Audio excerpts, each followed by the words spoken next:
പാലായിൽ Jose K Mani Mani C Kappan മത്സരത്തിന് വീണ്ടും കളമൊരുങ്ങുന്നു. പാലായിൽ ഇത്തവണയും മത്സരിക്കുമെന്ന് മാണി സി കാപ്പനും പാല എന്നും സ്വന്തമെന്ന് ജോസ് കെ മാണിയും പ്രതികരിച്ചു. പാലക്കാട് ജില്ലയിൽ സീറ്റ് വെച്ച് മാറണമെന്ന ആവശ്യത്തിൽ ഉറച്ചു നിൽക്കുകയാണ് മുസ്ലിം ലീഗ്.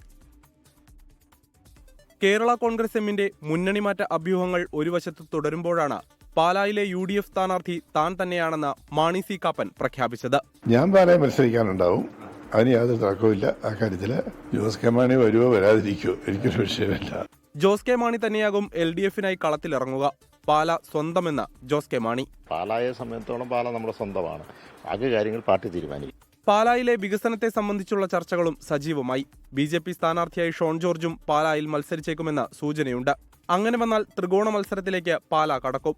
ഇതിനിടെ പാലക്കാട് ജില്ലയിൽ സീറ്റ് വെച്ചുമാറണമെന്ന ആവശ്യത്തിൽ ഉറച്ചു നിൽക്കുകയാണ് മുസ്ലിം ലീഗ്. കോങ്ങാട് സീറ്റിന് പകരം പട്ടാമ്പി വേണമെന്നാണ് ആവശ്യം. വിജയസാധ്യതയുള്ള ഒരു സീറ്റ് മണ്ണാർക്കാടിന് പുറമെ പാലക്കാട് ഉണ്ടാവണമെന്ന് നമ്മൾ സ്റ്റേറ്റ് കമ്മിറ്റിയോട് ആവശ്യപ്പെട്ടു. തദ്ദേശ തെരഞ്ഞെടുപ്പിൽ മികച്ച മുന്നേറ്റമുണ്ടാക്കിയെന്നാണ് മുസ്ലിം ലീഗിന്റെ അവകാശവാദം. 24 കോട്ടയം, പാലക്കാട്.